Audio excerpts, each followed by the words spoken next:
সবাইকে স্বাগত জানাচ্ছি। আজ আপনাদেরকে জানাবো মাইকেল মধুসূদন দত্ত সম্পর্কে। মাইকেল মধুসূদন দত্ত 1824 সালের 25শে জানুয়ারি যশোর জেলার অন্তর্গত কেশবপুর উপজেলার কপোতাক্ষ নদীর তীরে সাগুইটারি গ্রামে জন্মগ্রহণ করেন। তিনি 19 জুন 1873 সালে কলকাতার আলিপুর হাসপাতালে মৃত্যুবরণ করেন। মাইকেল মধুসূদন দত্তকে বলা হয় বাংলা সাহিত্যের প্রথম বিদ্রোহী কবি, প্রথম আধুনিক নাট্যকার, প্রথম অমিত্যাক্ষর ছন্দের প্রবর্তক, বাংলা ছনেট বা চতুর্দশপদী কবিতাবলীর রচয়িতা, সার্থক ট্র্যাজেডির প্রথম রচয়িতা, প্রথম প্রথম প্রহসন রচয়িতা, প্রথম আধুনিক কবি, পুরাণ কাহিনীর ব্যত্যয় ঘটিয়ে আধুনিক সাহিত্য রস সৃষ্টিকারী প্রথম শিল্পী, পাশ্চাত্য ও প্রাচ্য ধারার সংমিশ্রণে নতুন মহাকাব্যের রচয়িতা, সর্বোপরি বাংলা সাহিত্যের প্রথম মহাকবি মাইকেল মধুসূদন দত্ত। মাইকেল মধুসূদন দত্তকে দত্ত কুলোদ্ভব কবিও বলা হয়। দত্ত কুলোদ্ভব শব্দের অর্থ দত্ত বংশের উৎপত্তি বা জন্ম। মাইকেল মধুসূদন দত্ত মাদ্রাজ ক্রনিকাল পত্রিকার সম্পাদনা করেন। মাইকেল মধুসূদন দত্তের ছদ্মনাম টিমোথি পেনপোয়েম। তিনি টিমোথি পেনপোয়েম নামে মাদ্রাজের হিন্দু ক্রনিকাল পত্রিকা, মাদ্রাজ সার্কুলার ও স্পেকটেটর পত্রিকার কবিতা লিখতেন। মাইকেল মধুসূদন দত্ত 1843 সালের 9 ফেব্রুয়ারি মাত্র 19 বছর বয়সে ওল্ড মিশন চার্চের পাদ্রি ডিলট্রির কাছে খ্রিস্টধর্ম গ্রহণ করেন এবং তখন থেকে তার নামের পূর্বে মাইকেল নামটি যুক্ত হয়। খ্রিস্টধর্ম গ্রহণ করার ফলে তার পিতা রাজনারায়ণ দত্ত তাকে ত্যায্যপুত্র করেন। মাইকেল মধুসূদন দত্ত 1862 সালে ব্যারিস্টারি পড়ার জন্য ইংল্যান্ডে যান এবং 1867 সালের 5 জানুয়ারি তিনি স্বদেশে প্রত্যাবর্তন করেন। মাইকেল মধুসূদন দত্ত কারবালার বিষাদময় ঘটনা নিয়ে একটি মহাকাব্য রচনা করতে চেয়েছিলেন, কিন্তু সেটি সম্ভব হয়নি। বাংলা সাহিত্যের প্রথম ছনেট কবিতার নাম বঙ্গভাষা, যেটি পূর্ব নাম ছিল কবি মাতৃভাষা। এটি অক্ষরবৃত্ত ছন্দে রচিত এবং এটি চতুর্দশপদী কবিতাবলীর অন্তর্ভুক্ত। মাইকেল মধুসূদন দত্ত 4টি কাব্যগ্রন্থ লিখেছেন। তার মধ্যে প্রথম কাব্যগ্রন্থ তিলোত্তমা অসম্ভব, এটি 1860 সালে প্রকাশিত হয় এবং এই তিলোত্তমা অসম্ভব কাব্যে প্রথম অমিত্যাক্ষর ছন্দের এটি একটি পূর্ণাঙ্গ অমিত্যাক্ষর ছন্দে রচিত প্রথম পূর্ণাঙ্গ গ্রন্থ তিলোত্তমা অসম্ভব কাব্য। এখানে মহাভারতের সুন্দর উপসুন্দর কাহিনী অবলম্বনে এটি রচিত হয়েছে। এই গ্রন্থটি যতীন্দ্রমোহন বাগচিকে তিনি উৎসর্গ করেছিলেন। এরপরে তার দ্বিতীয় গ্রন্থ ব্রজাঙ্গনা, এটি 1861 সালে প্রকাশিত হয়। প্রথম নাম ছিল রাধা বিরহ, এটি রাধা কৃষ্ণ বিষয়ক গীতিও বলা হয়। আবার অন্যভাবে রাধাকৃষ্ণ বিষয়ক বৈষ্ণব পদাবলীর আধুনিক পরিণতিও আমরা বলে থাকি। এই ব্রজাঙ্গনা কাব্যের অন্যতম কবিতা হলো জন্মভূমির প্রতি এবং রসালো ও স্বর্ণলতিকা। তার তৃতীয় কাব্যগ্রন্থ বীরাঙ্গনা, এটি মূলত বাংলা সাহিত্যের প্রথম পত্রকাব্য। এখানে 11টি পত্র আছে। করুণ রসের পত্র এটি ঈশ্বরচন্দ্র বিদ্যাসাগরকে উৎসর্গ করেছিলেন মাইকেল মধুসূদন দত্ত। এখানে দুশ্মনদের প্রতি, শকুন্তলা, দশরথের প্রতি, কৈকেয়ী এবং সোমের প্রতি তারার উল্লেখযোগ্য কিছু পত্র উল্লেখিত আছে। চতুর্দশপদী কবিতাবলী নামে তার সর্বশেষ কাব্যগ্রন্থ, এটি 1866 সালে প্রকাশিত হয়। বাংলা সাহিত্যের প্রথম ছনেট সংকলন এটিকে আমরা বলে থাকি। 102টি ছনেট আছে বা কবিতা আছে। ছনেট ইতালি শব্দ, যার বাংলা অর্থ হচ্ছে চতুর্দশপদী কবিতা। ইতালীয় কবি পেত্রাক ও শেক্সপিয়ারের অনুকরণে তিনি এই চতুর্দশপদী কবিতাবলী রচনা করেন।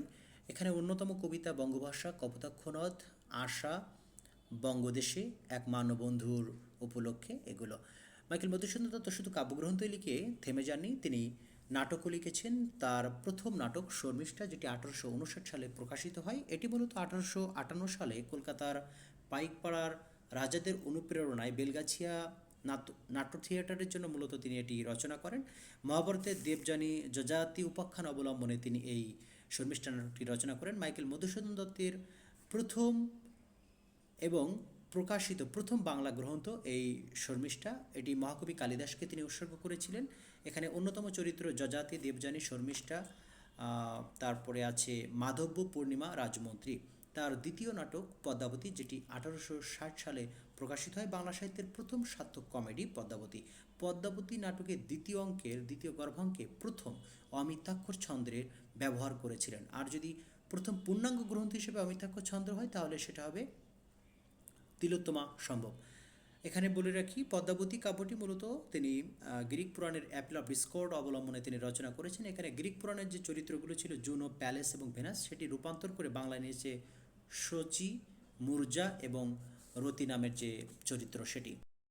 কৃষ্ণকুমারী নামে তার একটি নাটক আছে, যেটি 1861 সালে প্রকাশিত হয়। বাংলা সাহিত্যের প্রথম সার্থক ট্র্যাজেডি এটি, প্রথম ঐতিহাসিক নাটকও বটে। উইলিয়াম টডের রাজস্থান নামক গ্রন্থর থেকে তিনি এটার কাহিনী নিয়েছেন। এটি উৎসর্গ করেছিলেন কেশববাবুকে। চরিত্রে অন্যতম চরিত্র কৃষ্ণকুমারী, মদনিকা, ভীমসিংহ এবং বিলাসবতী। তার সর্বশেষ নাটক মায়াকানন, এটি 1874 সালে তার মৃত্যুর পরের বছর এটি প্রকাশিত হয়। এটি একটি বিয়োগান্ত নাটক।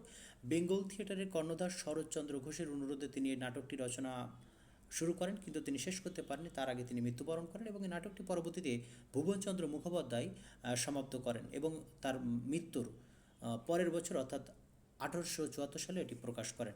মাইকেল মধুসূদন দত্ত প্রথম প্রকাশিত গ্রন্থ ছিল দ্য ক্যাপটিভ লেডি, এটি ইংরেজি ভাষায় 1849 সালে। আর বাংলাতে যদি আমরা বলি প্রথম প্রকাশিত গ্রন্থ, সেটি ছিল শর্মিষ্ঠা নাটক, আমরা যেটি জেনে থাকি। মাইকেল মধুসূদন দত্ত প্রহসনও রচনা করেছেন দুটি, একে কি বলে সভ্যতা এবং বুড়ো শালিকের ঘরেরও। একে কি বলে সভ্যতা, এটি নব্য ইংরেজি শিক্ষিত যুবকদের উচ্ছৃঙ্খলতা এবং অনাচারের কাহিনী এখানে রচিত হয়েছে। জ্ঞান তরঙ্গিনী সভা নামে একটি সভা আছে, যার উদ্দেশ্য ছিল মূলত মদ্যপান এবং বার বনিতাদের সঙ্গলাভ কীভাবে করা যায় সেই বিষয়। এর অন্যতম চরিত্র ছিল নব্যশিক্ষিত, ইংরেজি নব্যশিক্ষিত চরিত্র নবকুমার।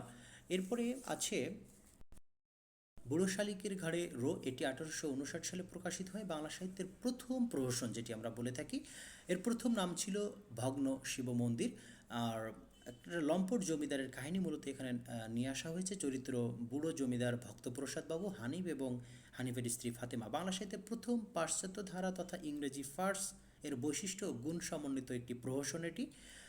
এছাড়া মাইকেল মধুসূদন দত্ত হেক্টর বধ নামে 1871 সালে একটি গ্রন্থ লেখার চেষ্টা করেছিলেন। এটি একটি অসমাপ্ত গ্রন্থ, হোমারের ইলিয়ডের মূলত বঙ্গ অনুবাদ এটি। মাইকেল মধুসূদন দত্ত আমরা যে কারণে তাকে বেশি চিনে থাকি সেটা হচ্ছে তার মহাকাব্যের জন্য। তিনি মেঘনাদ বধ নামে 1861 সালে একটি মহাকাব্য রচনা করেছেন এবং এটি ছিল রামায়ণের। এই কাহিনীটি মূলত বীররসের কাব্য, অমিতাক্ষ ছন্দে রচিত। প্রাচ্য এবং পাশ্চাত্যের প্রভাবের যে একটা সংমিশ্রণ সেটি এই গ্রন্থে আছে। বাংলা সাহিত্যের সর্বপ্রথম সর্বশ্রেষ্ঠ এবং মহাকাব্য। ইংরেজি অনুবাদ করেন এটি রাজনারায়ণ বসু। এর কাহিনী উৎসটি মূলত সংস্কৃত মহাকাব্য রামায়ণ থেকে নেওয়া হয়েছে। উৎসর্গ করেছেন এই গ্রন্থটি মুদ্রণের অর্থবহনকারী রাজা দিগম্বর মিত্রকে। মাতৃভূমির প্রতি ভালোবাসা এবং দেশদ্রোহিতার বিরুদ্ধে প্রকাশিত হয় ঘৃণা এই মহাকাব্যে।